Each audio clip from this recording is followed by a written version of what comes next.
Oui,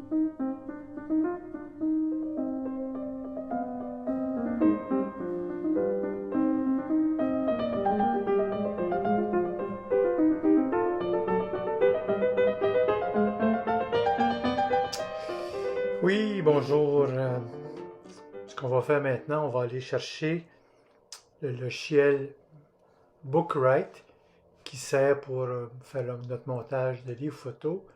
Tout ça, c'est édité par la compagnie américaine Blurb. On s'en va à Blurb Canada.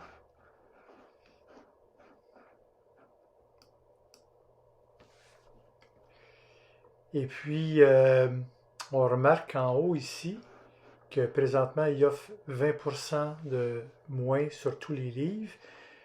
Ça vaut la peine de jeter un coup d'œil là-dessus qu'on veut faire son livre parce que moi, en tout cas, j'attends toujours un moins 40% pour faire mes commandes. Là, ça devient beaucoup moins cher qu'on pouvait l'imaginer. Évidemment, on peut descendre vers le bas de la page d'accueil et on s'en va justement à Bookwrite.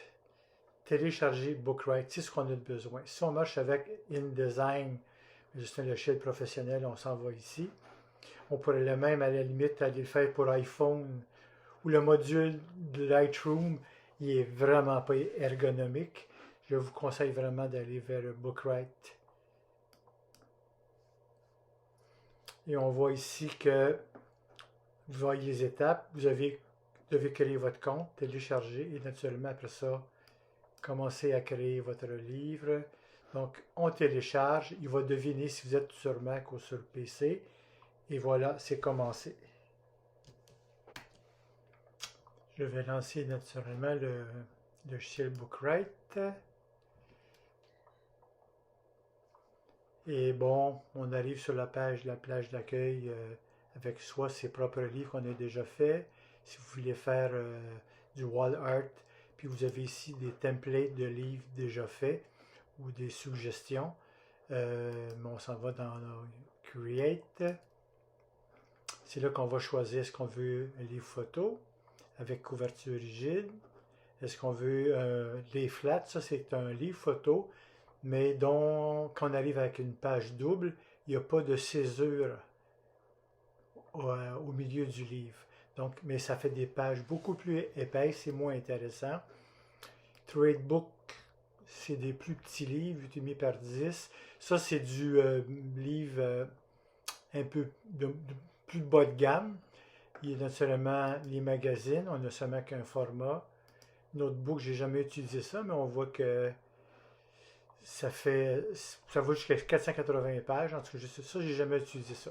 Si on va dans Magazine, on va choisir le 8,5 par 11, 8$ pour 20 pages, ça commence comme ça. Alors, papier, softcover, on n'a pas de choix tellement. On va l'appeler Urbain. Voilà. Start a new project. Et voilà. Donc, ils nous disent est-ce qu'on veut importer des photos de Flickr, Facebook, Dropbox ou carrément directement de Lightroom ou on va aller choisir des photos sur notre ordinateur. On ne fera pas ça, on va aller directement à l'interface pour faire une visite de l'interface que vous voyez. Alors, c'est l'interface d'arrivée. On peut, si on va en haut à gauche, on s'en va vers la droite. Ici, on peut ajouter 2 pages ou 50 pages, peu importe, au début, à la fin du livre ou après la page une telle. On ne fera pas ça pour l'instant. Ça, naturellement, c'est pour supprimer des pages. La note qu'on a, c'est vous devez avoir au moins 20 pages pour ce type de livre-là. On a seulement 10 photos, mais bon, peut-être on mettra beaucoup de texte. Ça peut se faire n'importe quand, mais vous avez si autrement dit, la sélection des couleurs, vous pouvez faire un background de vraiment toutes les couleurs que vous voulez. Ça peut s'appliquer pour toutes les pages ou une seule page ou tout. Alors peut-être une recommandation de pas multiplier les couleurs. Là. Ça va donner mal au cœur un petit peu à ceux qui vont vouloir vous lire. Chose intéressante aussi, c'est les guides qu'on peut ajouter. Donc ces guides-là sont naturellement plaçables. Ils deviennent comme un peu snap, là. Aussi, on a des repères, quand vous allez voir vous-même qu'on est au milieu des pages, ça va vous indiquer quand les textes ou les photos vont être à mi-page. Vous avez ensuite le zoom, on peut agrandir ou diminuer le zoom. Je pense qu'idéalement, on essaie de faire ça le plus grand possible. Vous avez aussi en haut, toujours, les différents layouts qui vous proposent. Moi, je n'utilise jamais ça, mais ça peut très bien se faire. On peut dire je veux un layout pour spread qui fait d'une page à l'autre. Ses propres layouts qu'on a déjà fait, on peut les sauvegarder. On peut dire des layouts pour 3 photos, des layouts pour 4 photos, photos plus texte. Et tout ça, naturellement, est malléable une fois installé.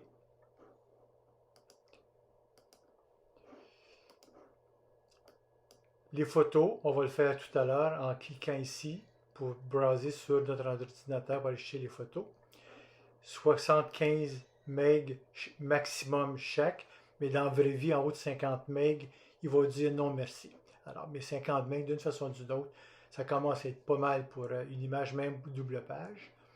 Ici, TextFile, vous pouvez aller importer du texte en RTF, donc en Rich Text Format, autrement dit dans Word ou dans un éditeur texte pour faire du copier-coller. Voilà, donc on a fait un petit peu le dessus du menu navigation. Étape suivante, bien, on va aller chercher nos photos. Alors, je viens d'arriver au dossier où sont stockées mes photos. Une suggestion que je vous fais, en tout cas que moi j'ai fait, c'est que on établit l'autre jour chez Smith l'ordre des photos. Je vous suggère de renommer les photos dans l'ordre où vous les avez choisies. Alors la 1, la 2, ça va jusqu'à 10. Ça commence par A à Z, donc le chiffre 1 est en premier et le chiffre 10 naturellement est en dernier. Donc si on regarde ici, si on a beaucoup de photos, on peut, autrement dit, augmenter l'espace sur la photo, puis on va avoir visuellement moins de place pour le template, mais plus de place pour voir toutes les photos. Puis naturellement, quand il y en a des centaines, bien, ça va aller vers la droite. Autrement dit, il va en avoir plein d'autres ici. Donc, on a nos photos qui sont toutes dans la séquence que moi j'avais faite et que chacun peut faire naturellement ce qu'il veut. Étant donné que les photos sont en ordre ici, Blurb vous offre la possibilité de auto-créer un livre. Ça donne ce que ça donne. Moi, je n'utiliserai pas ça, mais peut-être que si on a un très gros livre à faire et peu de temps, en les mettant en ordre, ça peut faire une bonne job. À vous de voir. Maintenant, je vais aller chercher du texte là, en Rich Text Format ou RTF. C'est un texte juste pour de remplissage, autrement dit. Là. Ce qu'on appelle, ça ressemble à du latin, mais ça n'en est pas. Là. Plusieurs d'entre vous connaissent ce texte-là. Voilà. Il est ici. On peut aller en chercher des parties ou pas. Commencez juste par mettre un peu de texte. Il y a deux façons de faire. Il y a soit de prendre le fichier texte et de le déposer là. Voici, il est là. On peut là seulement le déplacer et on voit qu'on voit, là, il est parfaitement centré. En fait, si on réduit ça à la taille, la vraie taille, voilà, on est centré. L'autre façon, c'est d'utiliser l'onglet ici Placer texte, parce qu'on veut le mettre, par exemple, dans un endroit très particulier. Puis on n'a qu'à écrire notre texte là-dedans ici. Si on regarde dans les typos, on est en arrière, c'est vraiment de base. Et ici, on a les typos que Blurb recommande, qui sont intégrés dans leur fichier à eux autres. Mais il y a quand même un bon choix. Et si jamais ça ne nous intéresse pas, on peut vraiment prendre les typos qu'on a sur notre ordinateur. Bien là, on peut continuer par les piger dans tous les autres. Là. Mais il y a quand même du beau texte de disponible là, dans tout ce qui est comme typo recommandé pour impression. Donc là, on a autrement dit placé un peu de texte. Les titres se font de la même façon. Petite parenthèse aussi, c'est que si on n'est pas trop avancé dans le projet, puis on se rend compte que le format choisi n'est pas vraiment à notre goût. Alors on peut aller ici dans Paper, on peut dire aller changer ça ici, je veux passer de soft cover à inside cover, autrement ça c'est la deuxième option. Le papier n'a pas le choix, mais on pourrait dire je veux convertir ça en photobook, tradebook, magazine, on l'a déjà, ou les flats par exemple. Puis là, automatiquement, toutes les pages changent et puis il faut ajuster naturellement ce qu'on a déjà installé. Aussi dans le texte, on peut décider d'une typo. Par exemple, là, on a mis Arial, on a du Arial partout. Si on veut changer ça pour une autre typo, on s'en va dans le menu Edit. On peut dire Replace Fonts. Alors tout ce qui est Arial pourrait être, je sais pas n'importe quoi là, Avenir, disons. Replace, et voilà, tout est échangé partout dans toutes les pages. Autre possibilité naturellement qu'on a, on peut aller dans Add Insert et on peut dire aussi je veux avoir des numéros de page, une pagination.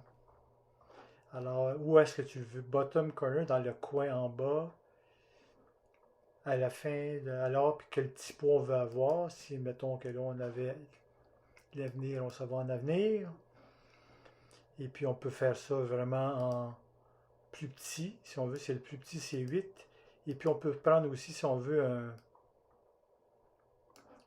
un gris plus pâle. Mettons comme chose comme ça.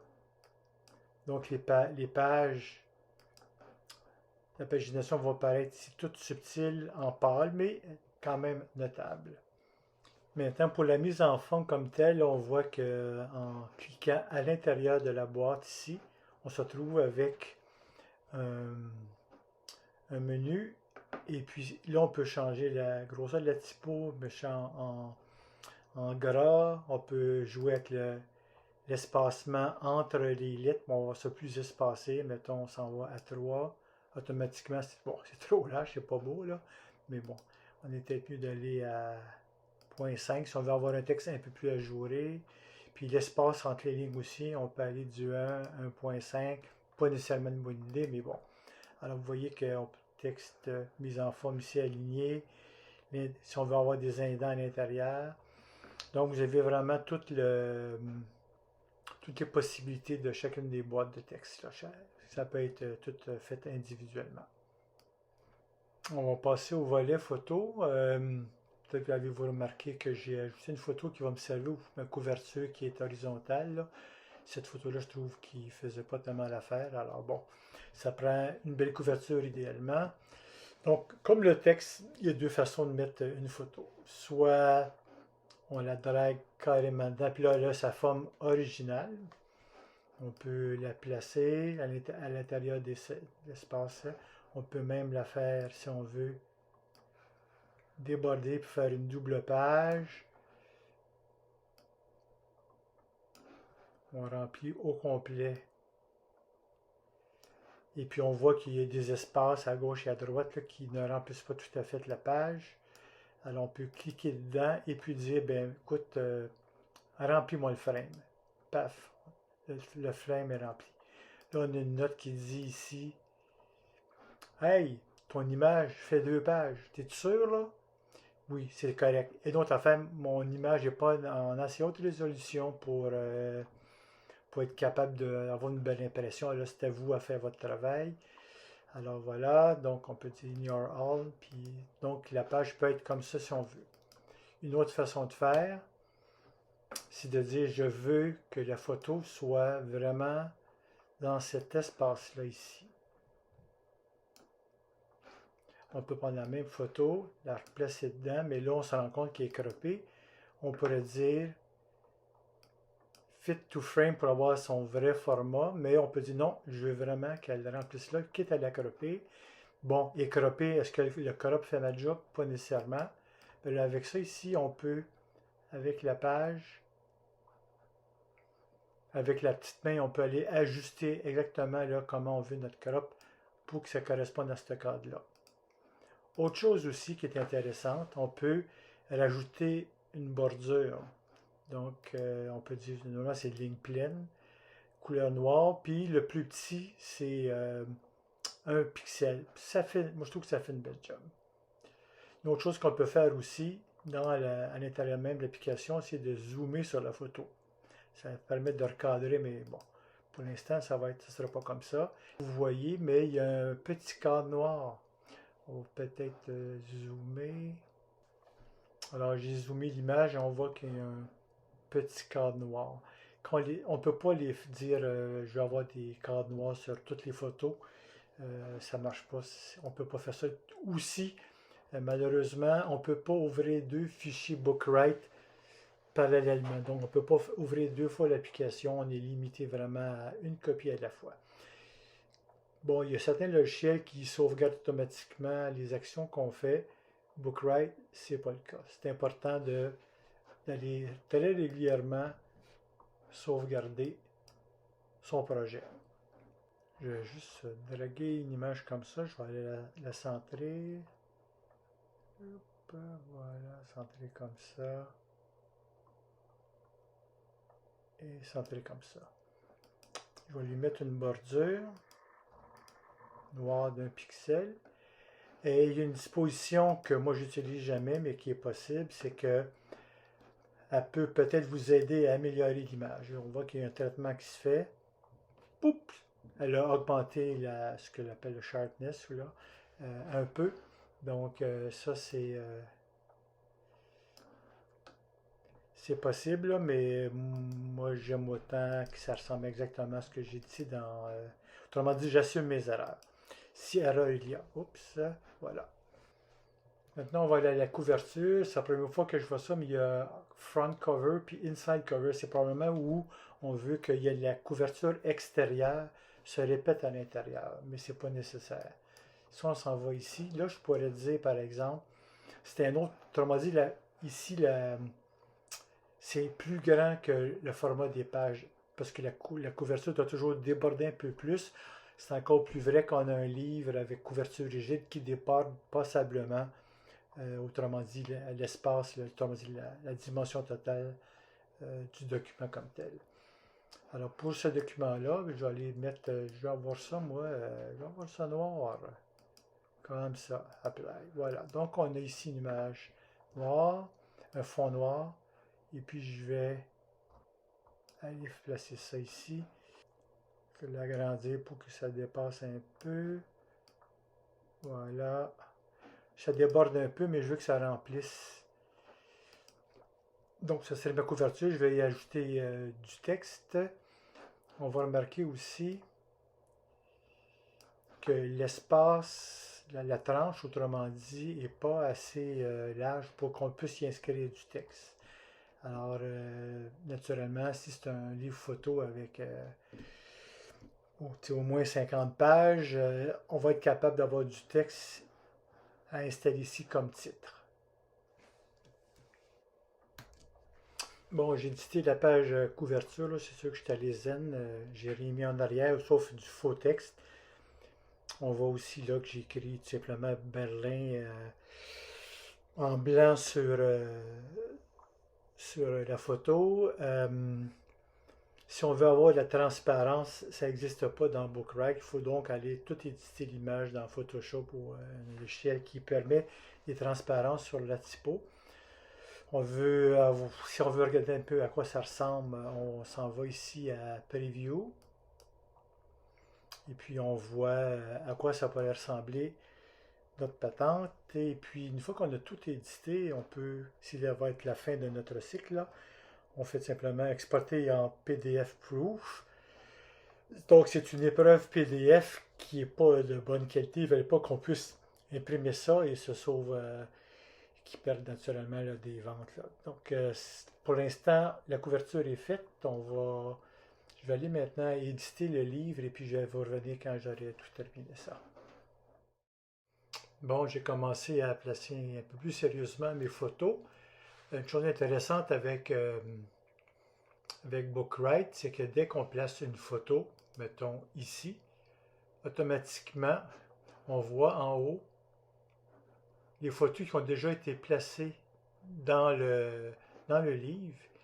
Et même si on veut qu'elles n'apparaissent pas, on peut tout simplement marquer je veux voir que les unused et que les non utilisés. À ce moment-là, dès qu'une photo est installée dans le livre, automatiquement, là, elle est retirée des photos à placer. Une façon de déplacer les images, les pages, en fait, c'est que par exemple, là, ici, on voit qu'il y a deux pages blanches, puis dans le fond, j'aimerais que celle-ci s'y retrouve. Alors, on peut tout simplement vraiment les mettre ensemble et les déplacer. Et c'est la même chose pour les autres photos. Soit qu'on déplace une seule page, ou en cliquant sur les deux avec le Shift, et on déplace le petit onglet ici, ça permet de déplacer les deux. Une autre façon aussi de gérer les pages, c'est d'aller ici en bas à Manage Pages, et puis on peut tout bouger comme on peut le faire dans la colonne de gauche, mais c'est peut-être un peu plus ergonomique comme ça. Puis ça nous permet aussi d'aller choisir des pages et de mettre les couleurs en fond, si jamais on veut le faire. Côté alignement, quand on a un peu de texte qui va sur les deux pages, la page principale, celle de droite, on a la photo, on a le texte, et ça vaut la peine que les lignes s'enlignent d'un côté ou de l'autre de la page. Alors on va aller chercher tout simplement une règle, on va aller se mettre, mettons, vis-à-vis juste le bas de la dernière ligne de la page de droite. Et puis là, il s'agit de déplacer pour que les deux lignes soient à la même hauteur. Puis une fois que c'est fait, bien là, le guide peut être simplement supprimé en le remettant vers le haut.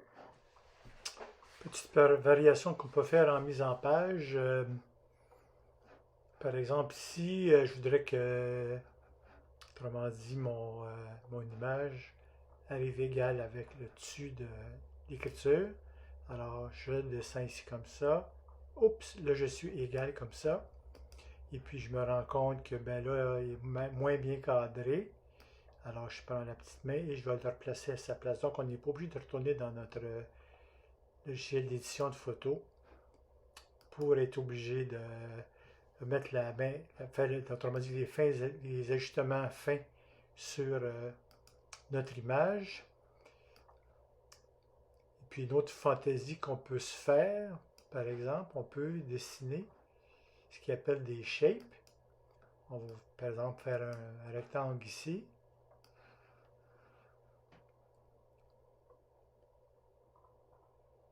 Qui fait, mettons, les deux couvertures. Ça peut être parce que c'est un thème abordé ou quelque chose comme ça.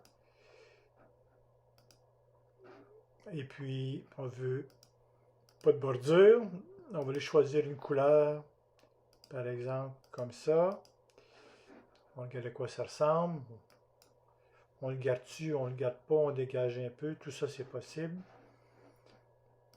Et c'est une des possibilités. Puis, une chose qu'on peut faire aussi, c'est qu'est-ce qui est intéressant, c'est on peut dire qu'un objet, par exemple, je vais faire un autre objet, mettons, je fais un rond ici, que je vais mettre encore orange. Je pourrais lui dire, je veux que ça soit derrière, autrement dit, ce qu'il y a devant.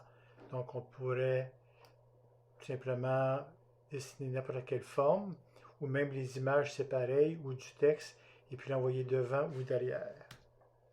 Bon, je vais vous demander d'être indulgent avec moi, là, parce que c'était fait à la très va-vite, c'est pour vous montrer les principes naturellement. Donc, je considère que j'ai pas mal terminé ce projet-là. Je vais garder l'ordre des pages, ça me semble correct. Il a fallu que je rajoute deux photos, parce qu'on a 10 photos pour 20 pages, c'est déjà assez pas pire pour placer ça. J'ai dû rajouter 2 photographies là, parce que naturellement, on n'a seulement que 10 photos et le document c'est 20 pages minimum, donc vous allez comprendre qu'il a fallu que j'en rajoute une coupe. Vous ferez la même chose naturellement si ça vous tente de votre côté. L'important, d'une façon ou d'une autre, c'est plus l'exercice qu'autrement dit, le beau résultat qui va être publié. Donc, je regarde mes pages, je pense que je vais laisser ça comme ça. Naturellement, il faut sauvegarder. Et voilà. Donc, on passe à l'étape suivante, qui est de ce qu'on appelle ça le preview. Il y a, vous voyez les petits triangles rouges, là. Vous avez ici toutes les erreurs que Bookright considère qu'on doit corriger. Bon, là, ici, je ne le ferai pas. Des fois, ils vont dire, par exemple, qu'il va y avoir des fautes d'orthographe quand on va passer à l'étape suivante. Comme on est en français, eux sont en anglais, il faut passer par-dessus ça. Il faut naturellement faire bien attention à ce qu'il n'y ait pas de faute. Et puis, quand on dépasse les limites, comme ici, par exemple, ben, ça c'est voulu, et puis ça ne tout simplement pas imprimé. C'est ça qu'on voulait. On peut tout simplement aussi les endroits comme Low Image Resolution à la page 12, alors il nous envoie là directement. Et puis là, on pourrait dire, ben, cette photo-là ici, je vais augmenter la résolution dans Photoshop, ou encore, je la prends telle quelle. Alors, on pourrait écrire aussi, entre autres, là, peser sur In Your All. Tout ce type d'erreur-là est comme ignoré là. Je ferme et je passe au preview. On peut augmenter un petit peu le zoom. Et puis on peut passer page par page.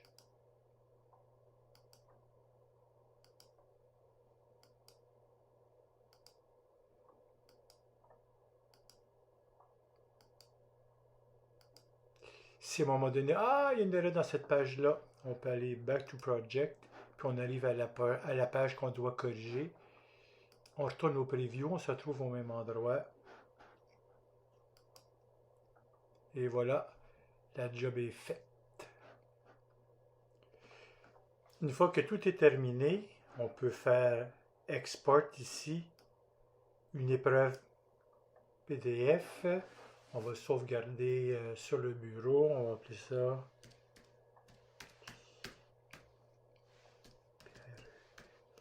Berlin épreuve, sauvegarde.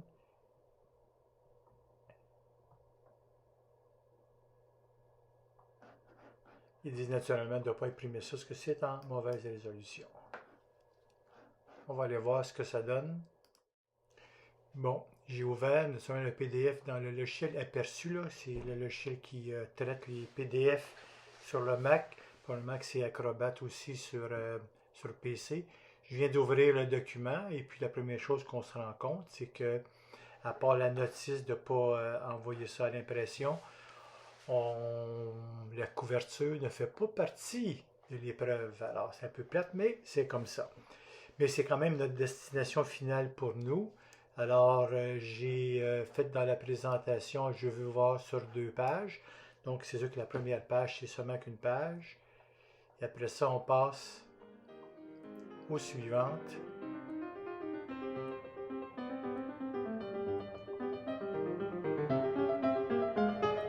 Et voilà, c'est terminé comme ça.